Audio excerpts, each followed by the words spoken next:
And hey, everybody, welcome to Monday webinar. It's December 3rd, the business of wine, and this is Monday Q&A week 6. And actually, kind of fortunately, I got things discombobulated. So I'm going to show Wednesday's webinar. I got a little bit ahead of myself. So we're going to just dive right into things. As you can tell, I'm solo here tonight, and this is a common occurrence. Without further ado, let's just jump into things. We're going to talk about selling wine in retail stores, restaurants, tasting rooms, and then also events and wine clubs. As we've discussed, the face of wine, selling wine is changing dramatically and rapidly. I was in retail, my first job fully in the wine industry. I worked as a chef. I usually took care of wine lists and ran the wine program for whatever restaurant or hotel or club I was working at, which was really fun. And this is in the 70s and 1970s, chefs didn't really know much about wine for the most part. Restaurant wine lists were primarily just a second thought. But my first job going into the restaurant business full time was a place called Bern's Steakhouse. And they have pretty much by agreement the largest wine list in the world.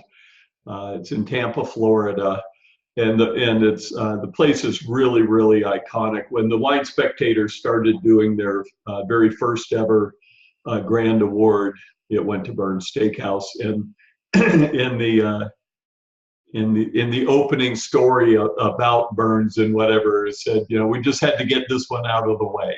So if you've never heard of it, it's worthwhile to just look it up online. The wine list is now 2 300-page books with, as I said, over 6,000 selection. And my dad had been going and bringing back wine lists from Bern's from the 1960s, all the way back when it was like 17 pages. That was thought, oh my God, there were like hundreds of wines, and and who knew that it would get so crazy.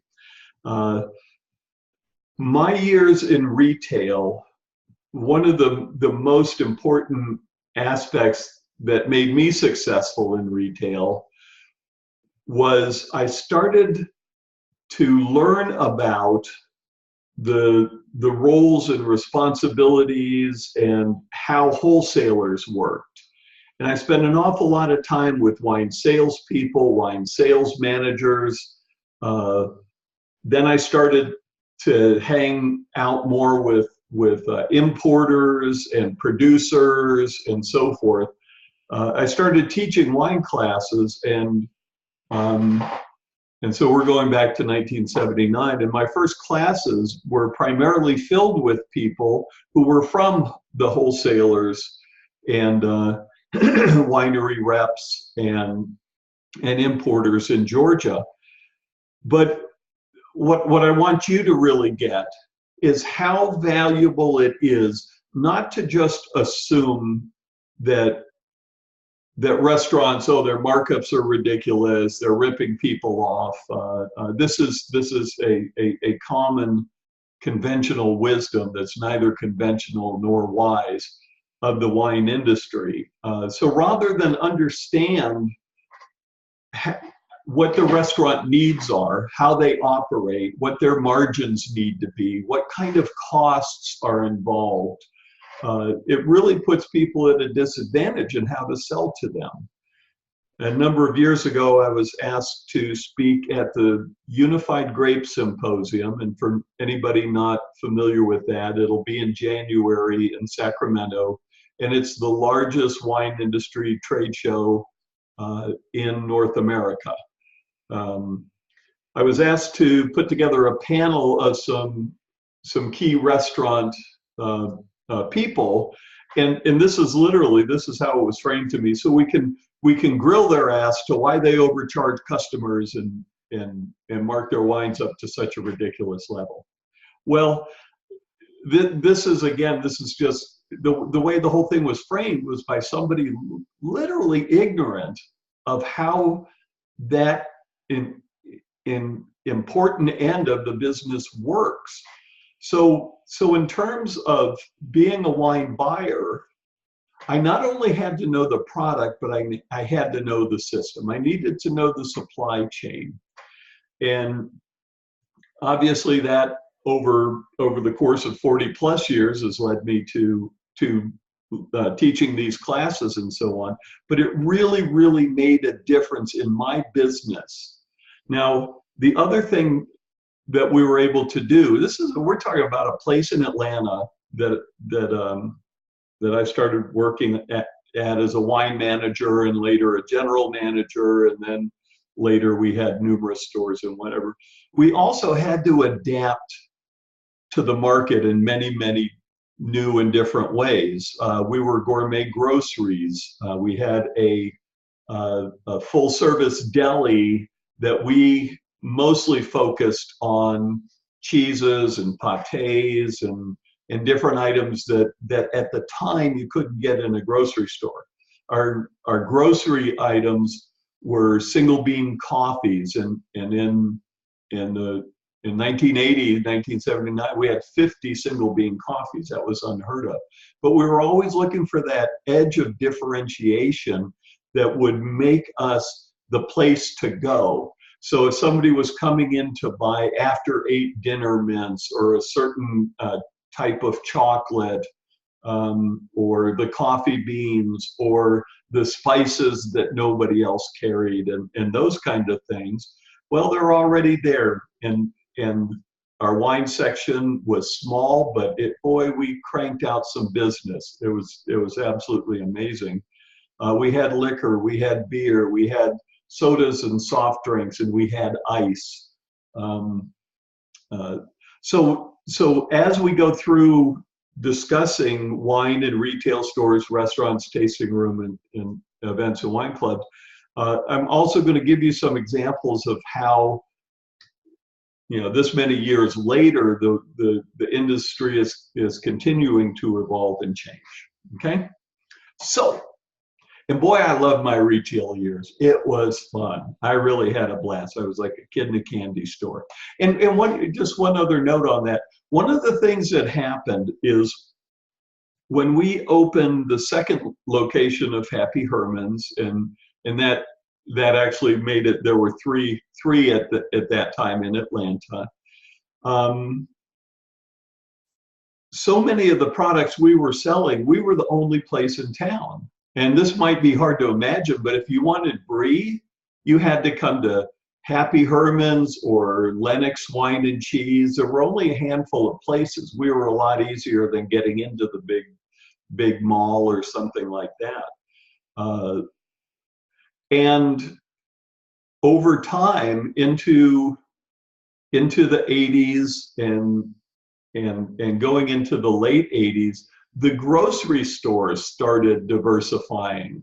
They started opening or setting up sections for imported foods. A lot of things that we take for granted in a grocery store today, those just didn't exist, so we had a niche. As the grocery stores started to offer what we offered in our niche, we had to adapt, we had to change, and we went into the gift basket business. And that was amazing because it helped us buy more of the gourmet grocery items, the chocolates, all the things that are going in. So we actually leveraged it so that we had better buying power. We were something new and different.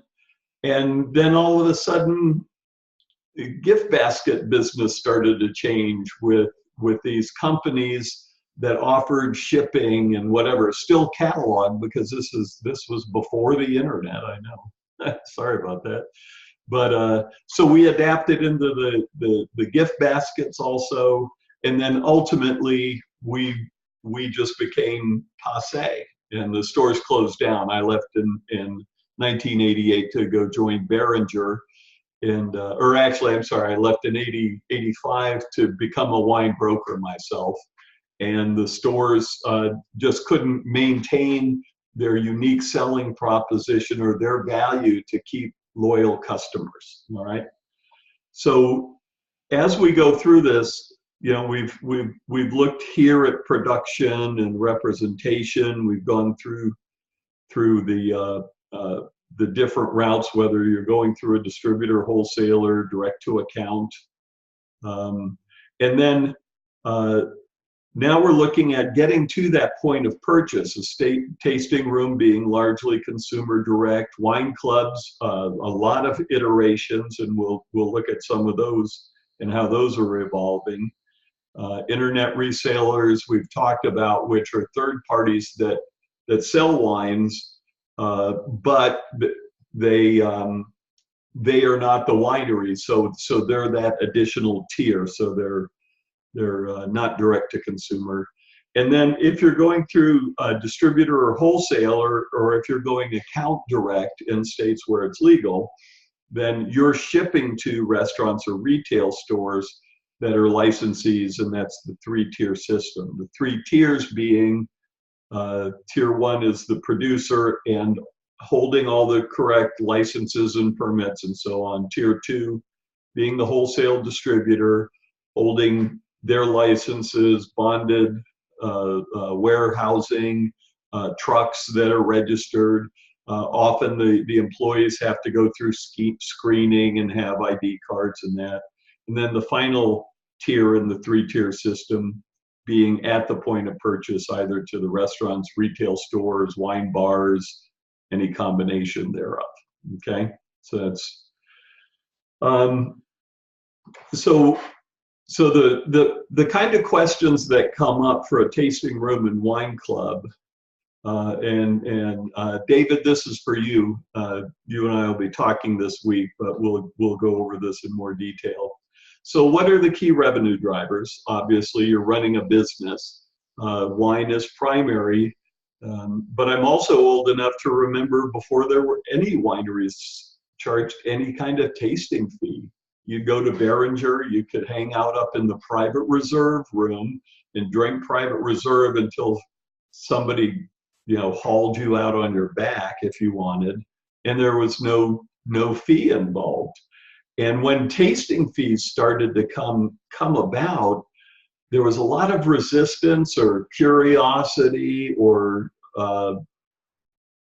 questions about, you know, what's this going to do to our business?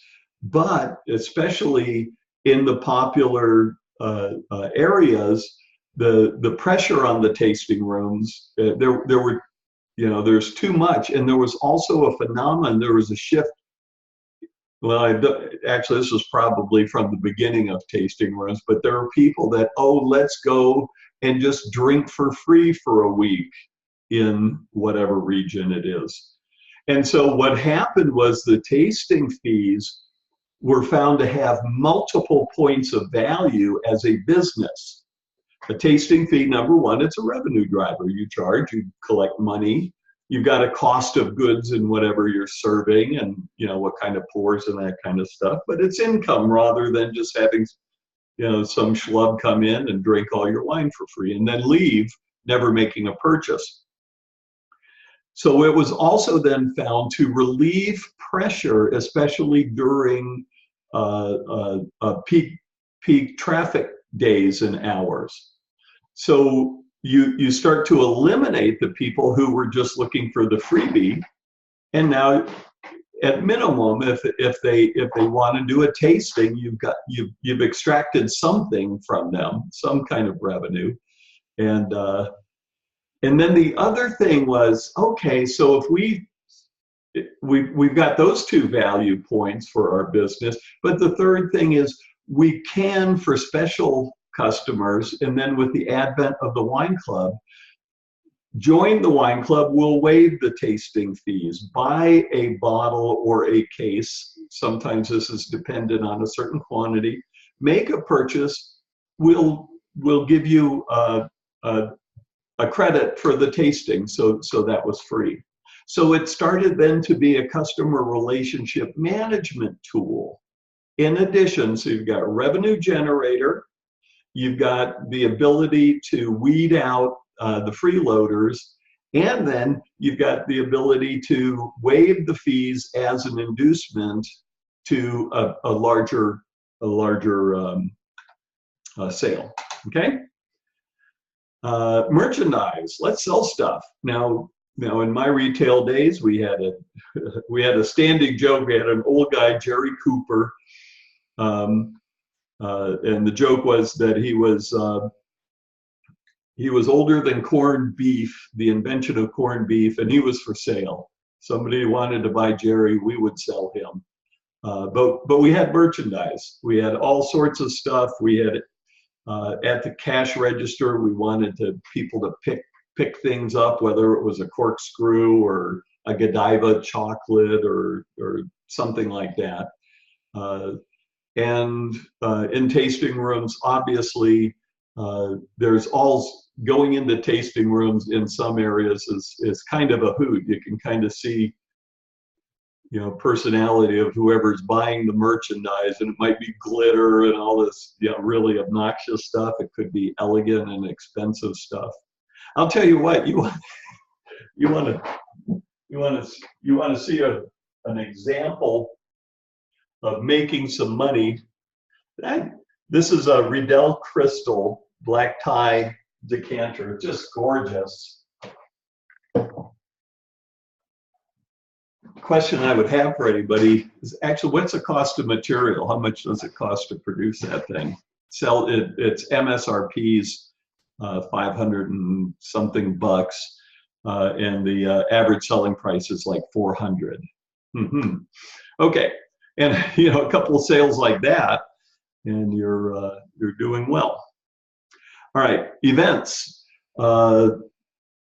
I did events, we did tastings, and it was downstairs in our storeroom, a big basement, and we would take wine cases, put a big piece of plywood on it, stack wine cases around it, and people would pay to come in and taste the newest Burgundies or newest Napa or California or Washington wines or Bordeaux's or Italian, whatever.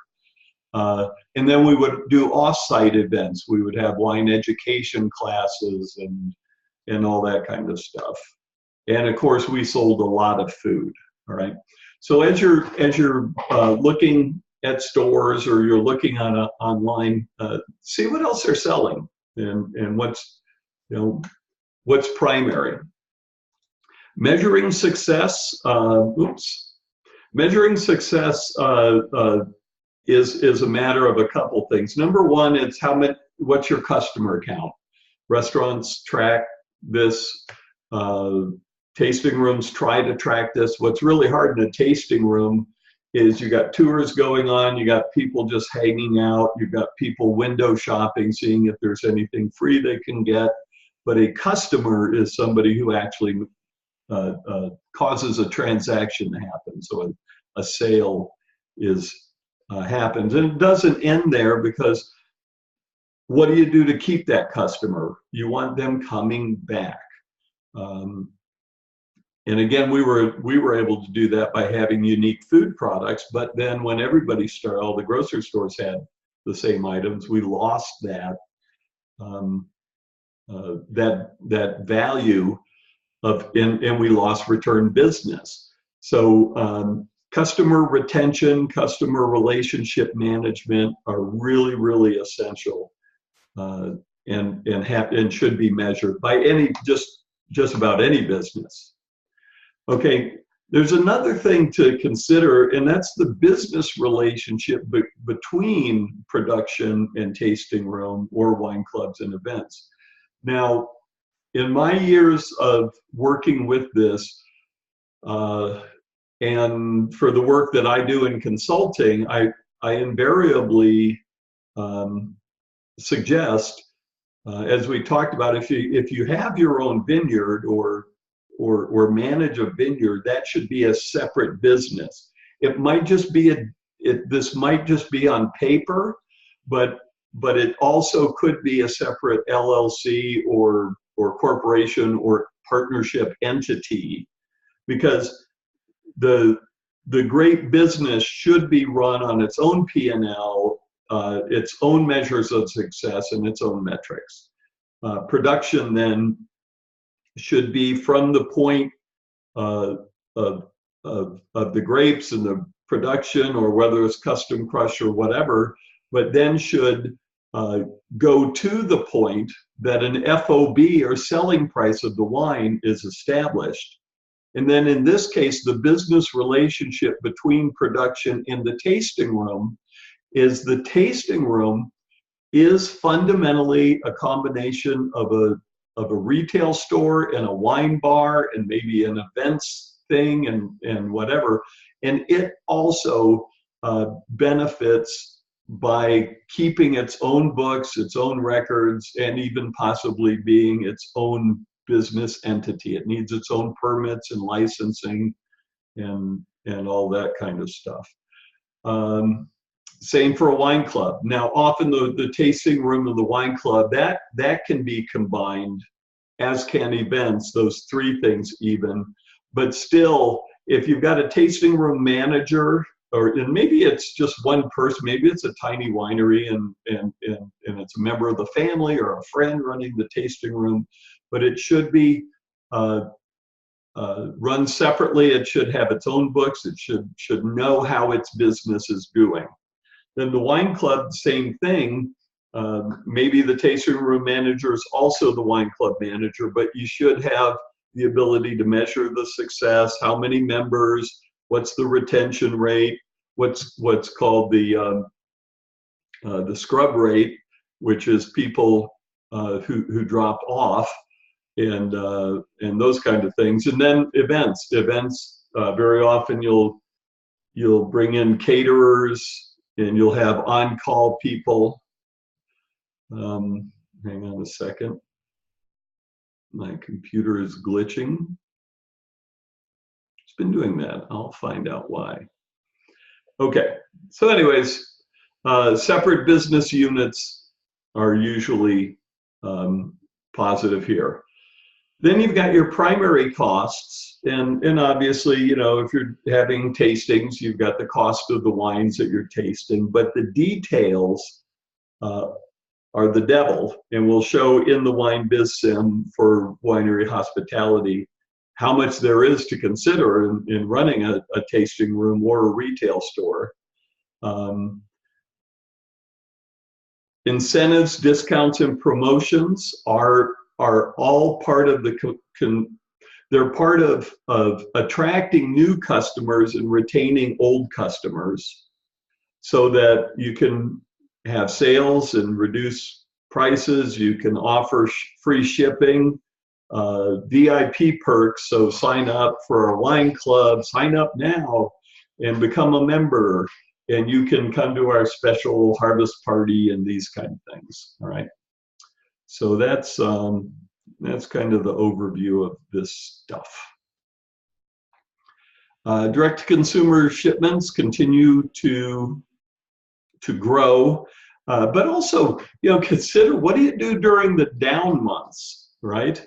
So direct-to-consumer shipments are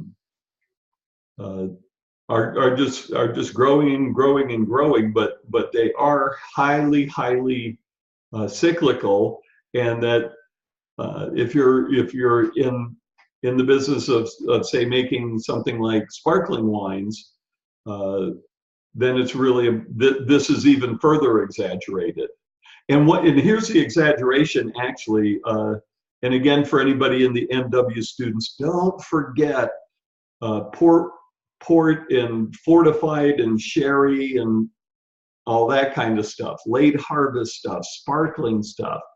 So when people are asking questions about these kind of things, well, hopefully my computer's going to make it through this. The thing that disappears for sparkling wines is the rebound early in the year. And what I mean by that is typically you'll see this October, November, December. As December gets close, the buying and the shipping quits, either because you have to buy now and buy early. What happens in January and February, the rebound is for people restocking their cellar or their wine rack or whatever. But that rebound is not nearly so significant for sparkling wines. Okay. All right, so where it's legal in every state, sometimes at a county level and even a city level, modern retailers and stores, they've got wine sales, they've got merchandise, food events. They'll also, where legal, have an on-premise, consumption on-premise license so that they can run a wine bar and do tastings in the store. If you don't have that license, it can be a real big problem. They'll offer wine education and courses in that. In Washington, D.C. and in New York and a number of markets, home delivery is a big thing. And the interesting thing is this is actually something that the retailers hate. But because it's legal, if you don't do it, you lose business. And it's quite literally, even before the internet, this was direct to consumer. Just pick up the phone, I need a couple bottles of this, a few bottles of that, and whatever, and they deliver it for that. Then, of course, the internet purchase delivery. So most stores also, where legal, you can buy on their site and they sell it. And more retailers are offering their own wine clubs. Okay. And I've talked a little bit about this, but the advantage of having a large selection, having pretty significant buying power, is I can have a more diverse set of wine clubs so that I don't run the number one reason for people, the churn rate, I'm sorry, I think it's called it scrub, the churn rate of a wine club are the number of people who drop off over a period of time. So very typically the churn rate, I think national average for wine clubs is over 40% a year. The people that you had at the beginning of the year, 40% of, if you had 100 people, you'll have 60 people at the end of the year. And so you can be adding people to the wine club, but you've got to exceed the churn rate before you're successful, okay? And the number one reason given for the churn rate is, well, we joined this wine club, but we keep, maybe we get a new vintage and whatever, but we either keep getting the same thing, or they're sending us wines every month or every 6 months or whatever the frequency is, and they're sending us stuff that we can't use or we don't like. Okay. Now, I'm going to show you a quick example of K&L wine merchants in San Francisco, and you'll see this at so many stores now.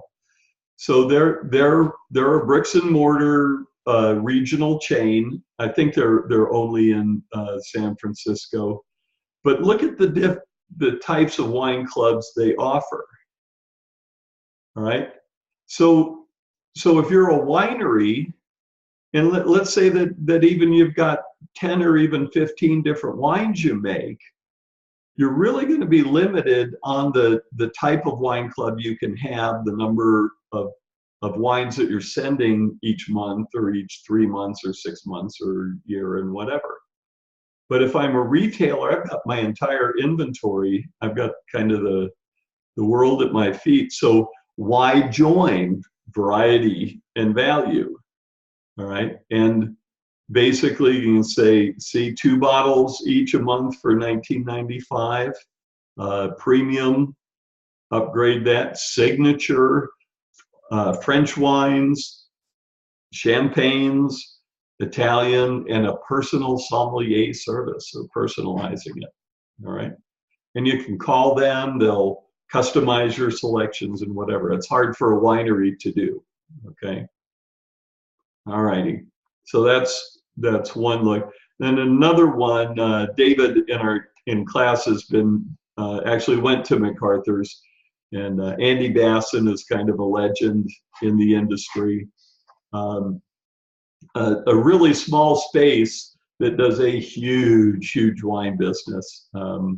So they've got wine, they've got beer, they've got spirits, and they do home deliveries, and they do all sorts of features and sales and whatever.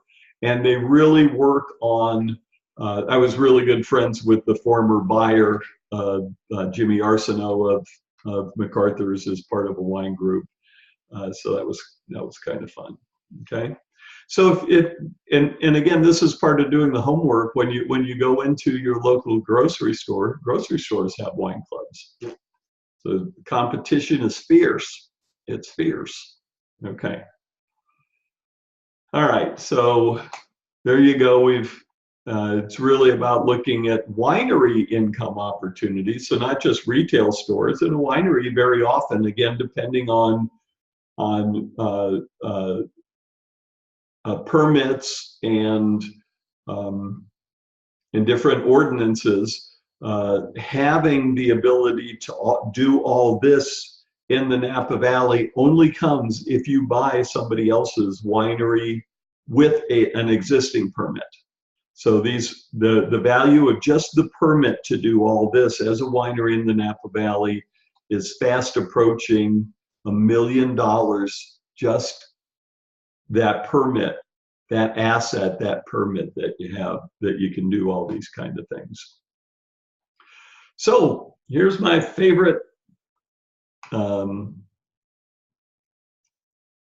that I've done business with ever. And not because of the wine. So this is a winery in Tyler, Texas. They're in the Bible Belt. They're surrounded by these huge Baptist church, and it's a dry county, and it's called Kiepersol. And so, as a case study, I love the people. The founder and father of the family, Pierre DeWet, passed away last year, unfortunately. But look at what they've got here. They've got a winery, they've got a distillery, they've got a restaurant, they've got a B&B, and actually a little mini hotel right now. They've got a recording studio, absolutely state-of-the-art, and mixing boards and unbelievable, and all this, a collection of old amps and guitars, and you can see why, I'm a guitar player, so that kind of fires me up. They've got an RV park. I can't remember what SALT is, but RV park. The party barn holds 1,000 people. That's where the recording studio is, and that's where they do events. And they bring in the top names in entertainment and primarily country kind of stuff and whatever. They'll sell you wines, they'll sell you gift cards, they'll help you find their wine and their rum and their bourbon and whatever. They've got a wine trail that they're part of, and they're kind of remotely part of, and so forth. They sell real estate. They do private events, and you can become an angel or get a job or do all this stuff, and then remembering Pierre. So I mean, this is really to the max, what we're talking about. Okay, we got 3,000 acres. Well, let's plant some vineyards. Well, if we got vineyards, boy, we could sell home sites that aren't a home site overlooking the cow pies. They're home sites in the vineyards, and the whole value just skyrocketed of everything they're doing. You can't buy a drink other than at one of their locations in Tyler, Texas. It's a dry county. So they've got 2 downtown tasting rooms, they've got the winery, they've got the restaurant, and they can serve it all, and it's the only game in town. So it's just a hoot. All right. So marketing your tasting room, marketing your store, all of that becomes then, how do you generate the revenue and the traffic? What do you do with groups? And this is the reason so many wineries do weddings and do large events, is because just simply it brings all those people to the winery. And if they're there for the wedding and the toasting, oh, we got a little extra time, let's go over to the tasting room. Isn't this cute? Let's buy this t-shirt. Oh, we love this wine, let's pick some of that up, et cetera, et cetera. So these kind of things, individuals, yeah, that's one thing. But the groups, special events, and social media things where you can do pop-ups and market your events. So that's the traffic base. And traffic's fine, but it just beats down the grass and causes parking problems. What you want is to sell. So the traffic, you've got to market to generate the traffic, but then you've got to figure out how do you make that conversion, because this is imperative. If you can't convert somebody, it's all for naught. Retention then, I've talked about the churn rate. This is really a big number in wine club tasting rooms, wine clubs and tasting rooms, and it is in retail and restaurant, but they don't call it the same thing, but it's that ability to retain the customers as long as you can. And how do you communicate with them? And then can you have at-home repeat sales? Now, at-home repeat sales in terms of a tasting room is you went to the tasting room, you had the experience, and you go back to Iowa or Florida or UK or whatever. Can you repeat the sale in that market? Or will you go back and buy online if you can have it shipped to your home? Or will you join a wine club so you'll have that regular repeat business? So that's part of, these are all part of the things that they're looking for in a tasting room, and frankly now in retail stores and even restaurants. And then the visitor experience and events are revenue generating, but having a farmer's market. A lot of wineries will actually host a farmer's market kind of a thing.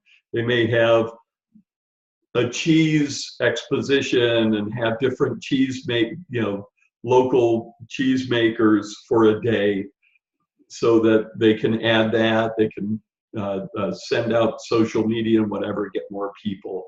And then music festivals and performances. Again, these can be a royal pain in the neck, but they can be highly they can generate revenues themselves. They can generate goodwill and the marketing and the branding of your whole property, and people can usually buy and take home wine or go to the tasting room while they're there as well. So there you go. All right. Then the other thing is, while they're there, what are they doing? What are you offering, and what's a different way of looking things? This is one of these, you better look a little deeper into the data. And I'll explain that as we go in, okay? So what we're looking at is a percentage of visitors who purchase by type of tasting room. And many wineries have different experiences for different types of customers, all right? Beringer is a perfect example. You can go there, you can walk around the grounds, you can go into the tasting room, you can sign up and go on the tour, you can go up to the private reserve room, and there's then a higher tasting fee, of course, for that. But they also then you can sign up or get a reservation for a sit-down tasting, and those kind of things. So again, diversification. See how wineries are doing that, and why. Now, what they found that the percentage of people who purchase, if you give them a seated tasting, so at a table with a number of people and whatever, they are significantly more likely to make a purchase. All right, but you're usually having somebody dedicated to that group sitting with them or serving them at least. So you actually have a much higher cost of service and personnel versus having a crowded tasting room and kind of a free-for-all. The second most profitable is a standing tasting bar, which is what you usually see. Very interesting, if you put stools at your seated tasting room, your sales go down and people just sort of park themselves. So that's kind of an interesting. And then just seated tasting with little, sets of things or small tables where people are on their own are actually the worst. So as wineries, as if you have a store and you've got a tasting bar and kind of a wine bar in the store, these are relevant. Okay, and certainly for wine bars. So what we do is as we're transitioning, we're looking at the SWOT analysis. What are the strengths and weaknesses of a channel? What are the opportunities and threats that they face? And if we just go back to what we were talking about 2 slides ago, or this slide, so a seated tasting, private or formal, okay, and you can see, wow, oh, let's do that. Well, hang on a second. Do you have the people to do it? Do you have the space to do it? Is it going to ultimately limit the number of people you can serve because you're taking up that space and those resources and whatever? So you really better analyze before you jump into it, because the data, shows something very positive.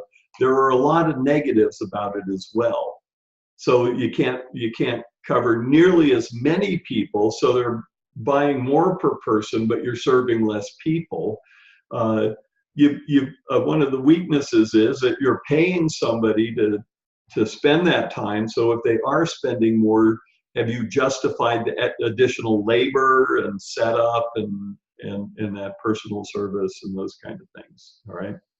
So as we're moving through the class, and as you're looking at also your business plan, remember that in your final project, the business plan template, we're going to ask you to look at these areas and write out a strategy. And so if you're doing a case study, or if you're doing the $25 red blend or whatever, this can give you some insight in how to handle that section of the business plan. Okay, and these are the things, what are the resources required? When we were talking earlier about Account Direct is a winery that holds a wholesale license in the state, and they can sell directly to restaurants and hotels. Okay, this means that you better have the resources for that, because you have to go make the sale. Somebody has to make the sales call. So who's that going to be if you're selling Account Direct? And those accounts all have distributor reps that are in there every week, dusting shelves, showing sales and discounts, and offering other additional services. All right. So another thing then, what's the cost incurred if you're going Account Direct? Because, all right, you receive an order, you somehow get that, and now you've got to deliver it. So you've got a new cost associated with that. Are you going to put it in your car and get it over there? Are you going to try and ship it, which could completely eliminate your entire profit, just on the shipping cost of a small amount going to, somewhere within the state. So these are the kind of things that a lot of people just don't have that critical thinking that was done. And then what's your volume per? Now this is kind of interesting. So let's say we're doing account direct. We're coming up on the holidays, and maybe we're still even struggling with crush. We got all these wines that we've been fermenting. Our tanks are all full, and this kind of stuff. And you're also trying to do account direct. And if you need to make the delivery, who's going to make the delivery? Somebody from the tasting room or accounting or production or whatever. Okay? So that's how all this works. And then, you can take something like tasting room and events. You've got a tasting room, you want to do events. Do you have the space to do them? Are you going to have caterers? Do you have your own? Do you have enough glassware for a large event? Do you have, is there going to be music? Who's booking that? What's your control? How are you selling tickets? All that kind of stuff has to be considered. All right. So let's see. Just a quick note, this week and next week are a great time to schedule a call. I've got a couple of you already scheduled.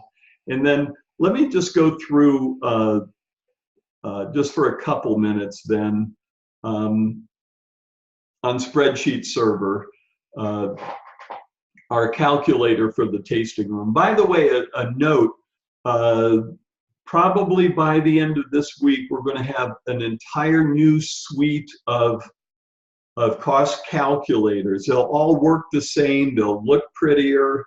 They'll work better.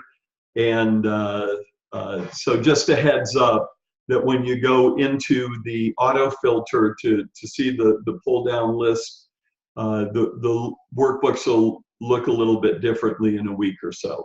Anything that you've done on the older workbooks will still work, but the new workbooks are a big improvement over what we've been doing. We've been working like crazy on these, right? So again, it's if you're running a tasting room, how many days are you open a year, or a store, or a restaurant? What's your total visitor count? And that's just bodies that come. And then what's the actual customer count? Now, visitor count in a winery can be really hard to gauge, because you've got people that are just stopping, taking pictures, getting out.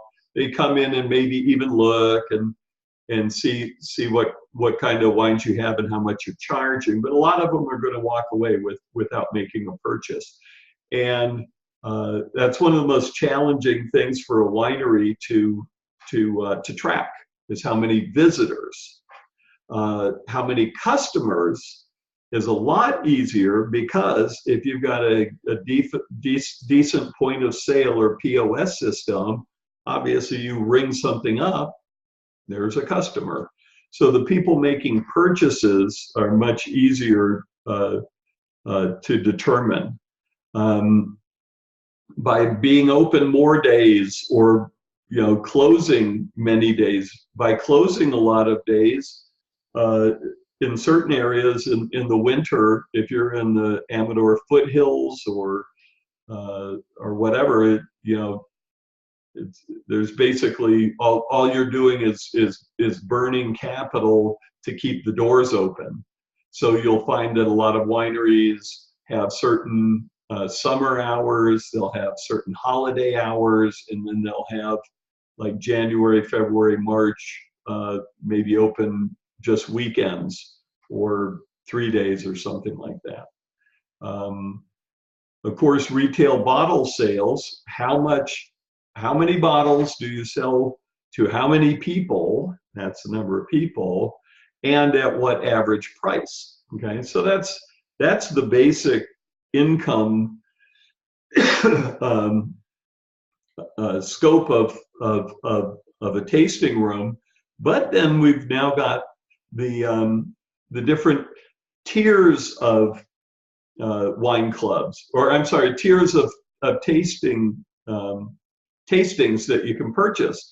And this goes back to the slide that showed, here's this private tasting and whatever. So maybe that's tier 3, and it's more expensive per person. You get a lot less people. And then also there's an accommodation in each of these is how much in terms of tasting fees are you going to waive. And so anybody running a tasting room, the way you would actually start this workbook if it were in an operating business is you would take your last year's counts, do your division, and then make your best guess. And then if you're running a tasting room, then once you've established this, you know what kind of questions to look for next year, so you can be a little bit more accurate.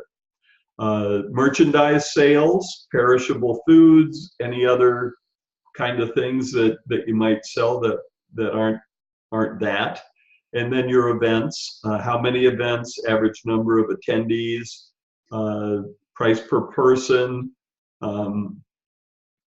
Most often the event wine sales are just rung up in the tasting room or on the same POS, but some people run it separately. And you might even, if you're doing an event, you might set it up so that logistically you've got a register and product somewhere close to where you're serving wine or at the exit or something like that, so that you can then see, how this is the value of having your events as a separate kind of financial area. All right. So selling price of wines, and are you selling any food? All right. So that's the basic of revenues, and then your cost of goods. What your bottle cost on, again, averages.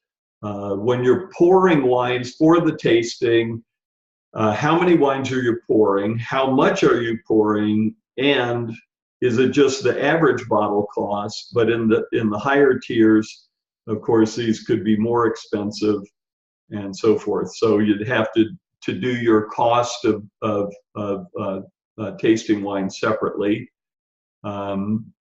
Cost of goods for non-wine, your merchandise, your food. Now also you gotta think about, bags and tissues and carriers and all that kind of stuff. Facilities and overhead. And this is fundamentally the same as if you were running a retail store or a tasting room, okay? And then licenses, permits, legal fees, all that kind of stuff. Then the next area is payroll. Yay. How many salaried people do you have? Are you paying benefits and bonuses and those kind of things? And again, if you have those seated tastings, do you have salaried people or hourly people or on-call people? And there are, in most wine regions now, and any robust, there are staffing and temporary help people that you can get people to help at events that can fill in your tasting room, even wine educators that if you book certain things, you can call your local Alcar personnel and get somebody and so on and so forth. And then profit and loss, are you going to make any money or not? So business is business. This is a great week to call me or to set up a call. Remember, if you're setting up a call, let me know a little bit about what you want to talk about, and give me a couple of days and a couple of times that you're available, and make sure that you clarify that it's best if you do the times in Pacific Standard Time, right? Anybody in York, England, or elsewhere, we can do Skype, and I can do real early in the morning and or relatively late to accommodate all sorts of time zones, so just let me know, okay? And then start going in and seeing how people are marketing and merchandising. What are they doing? What kind of discounts? If you go into Total Wine, or if you go into your Kroger or Publix or your local wine shop and something's on sale, are they eating the profit? Is the distributor eating the profit, or is the producer eating the profit? So that's the other thing. See if you can kind of learn how to go backwards now that we're getting to the end of the supply chain. See if you can start to put the pieces back together to find out how people are making things profitable or not, okay? So with that, we'll give this final slide. Thanks very much. I hope you enjoyed it. And if you're getting everything out of the course you were expecting, fantastic. If you're not, call me, seriously. There should be no reason, and if you're way behind, let me know. We have accommodations, so there's up to 4 weeks to turn in your work, and we know things come up for all of us, around life and family and health and work and all that kind of stuff. So be in communication. Thanks very much, and we'll talk on Wednesday. And Wednesday we're going to do the world according to Tim. Thanks.